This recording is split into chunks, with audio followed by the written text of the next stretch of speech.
a CNS ela só tem nome, porque eu tenho muitas dificuldades, muitos questionamentos em relação ao nosso papel da CIS. Inclusive, queria dizer para a Patinha que eu concordo, a gente tem que estudar muito, ler muito, eu tenho tentado, juro.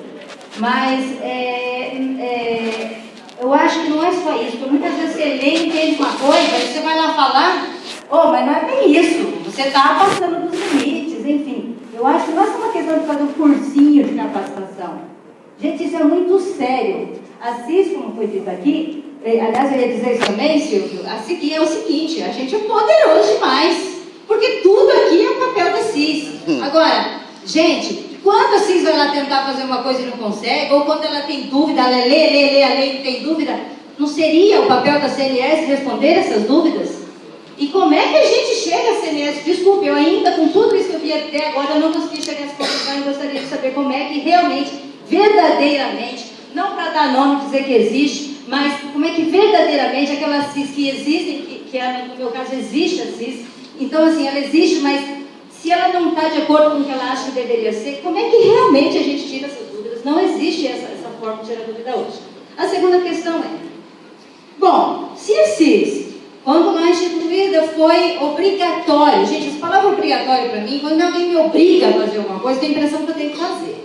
E se é obrigatório, como que há 10 anos nada se faz nas instituições que nem existe a CIS? Porque, primeiro, não basta existir. Falar, olha, tem CIS lá, viu, gente? Legal, tem. Mas isso é uma coisa que quem teria que ajudar a CNS. A outra coisa é, gente, então eu vou fazer só metade do meu trabalho, no que está escrito no meu plano de trabalho, eu vou fazer só metade, porque ninguém vai ver, ninguém vai cobrar. Porque, gente, para mim isso é uma responsabilidade muito grande da CIS para ela não existir em algum lugar. Alguém não tinha que cobrar isso? Ou será que a lei, então, não serve para nada, o decreto, a portaria? Se tem lugar que não tem CIS até hoje, gente, quem que vai ver isso? Quem que é o papel de ver isso? Por que o MEC não faz nada? Por que o governo não faz nada? Por que a CNS não faz nada? Por que continuam 10 anos depois, alguns lugares, sem nem ter uma CIS e ninguém faz nada? Gente, não pode. Eu estou entendendo que isso aqui é ilegal. Ou então, o meu papel de CIS é inventado. Porque se não foi uma lei que foi lá e obrigou a ter, se obrigou, por que obrigou em alguns lugares só? Então eu vou obrigar o pessoal aqui a trabalhar em vez de 8 horas, 30 horas, viu, gente? Porque ninguém vai lá ver, tá? Só 30 horas semanais, não tem fiscalização, é a lei, a gente decidiu assim. Gente, desculpa, eu não consigo entender como ninguém faz nada, como isso é trazido há 10 anos e ninguém vai lá e obriga efetivamente existir a CIS, criar pelo menos, e depois que alguém faça com que a CIS, com todas essas responsabilidades que vocês acabaram de nos dar aqui, realmente exista. Me desculpe o desabafo, mas eu não consigo entender. Isso para mim é um absurdo. Obrigada. Dirigido não só ao pessoal da CNS, mas principalmente ao reitor, né, que está presente. A CIS, a gente viu ali a relação com ela, Ronaldo, da UFAM. Tá? A gente viu ali a relação dela com a CNS, principalmente nessa função de propor melhorias na carreira.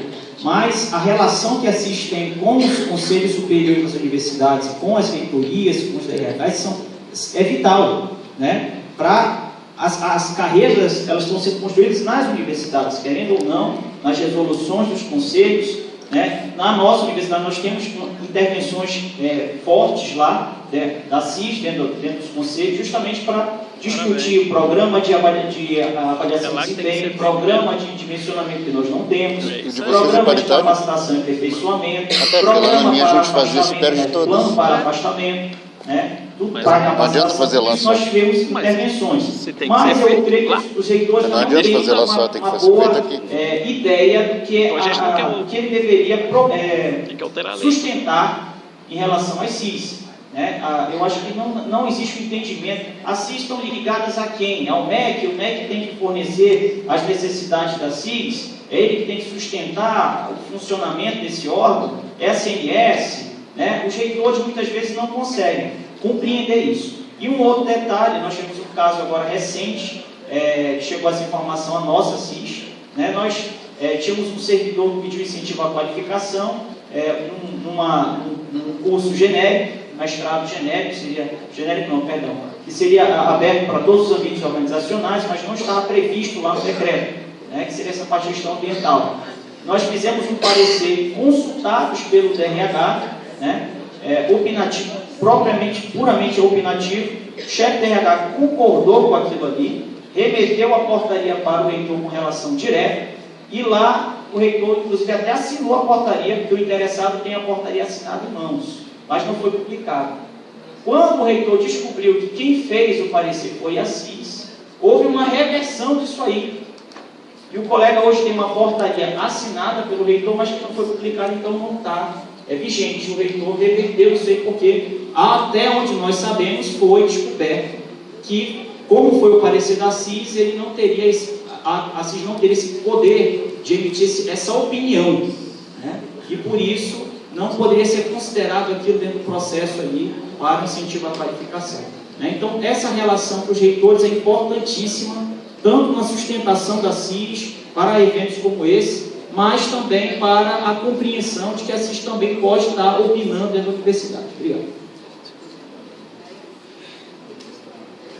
Mais uma vez, bom dia a todos, bom dia à mesa.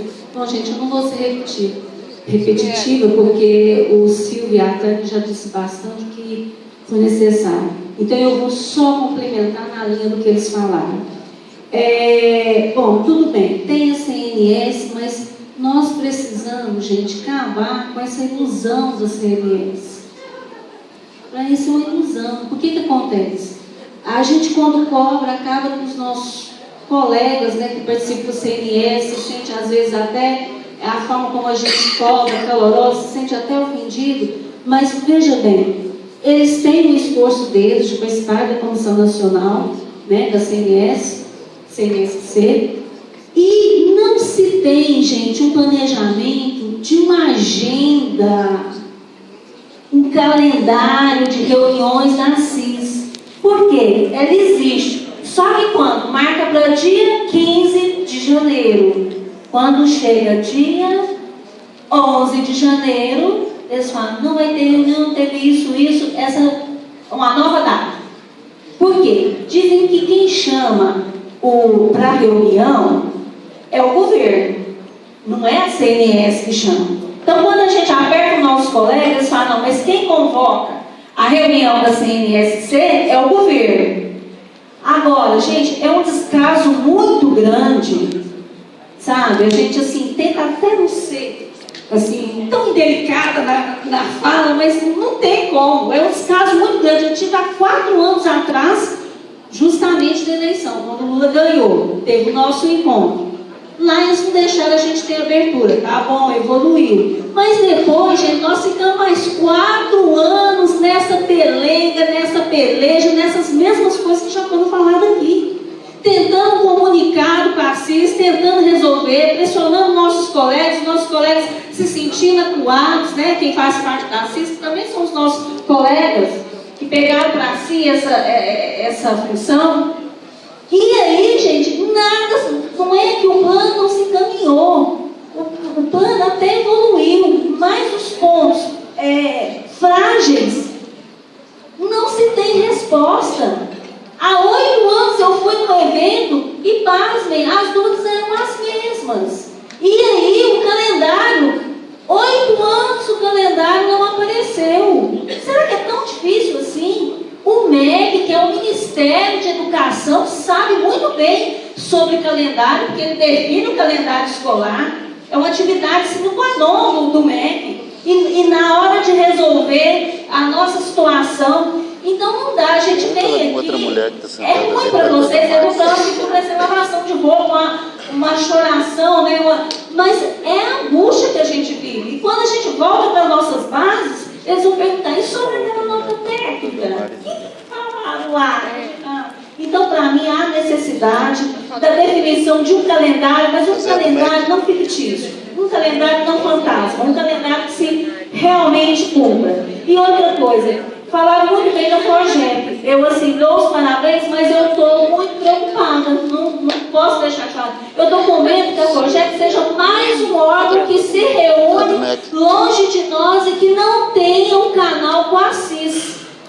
E aí, lá está nosso outro problema. Lá está nós enfrentando outro problema. Então, antes de mais nada, por exemplo, na minha universidade aconteceu o encontro do FOGEP no Sudeste. Alguns reitores foram lá. A CIS nem sequer foi comunicada. Então, há que se ter também esse cuidado da FOGEP, porque tem a realidade, precisa, para a gente estar no plano, precisa ver o que acontece. Então, eu peço já de antemão que se estabeleça um canal da CIS com a FOGEP. Desculpe ter me delongado e repetido tantas coisas, mas a angústia realmente foi demais. Eu adoro o sotaque dessas... Sou Daniel, sou da CIS de Aracaju. Inclusive, o nosso próximo fórum ano que vem vai ser lá em Aracaju. E eu queria fazer uma pergunta sobre o seguinte.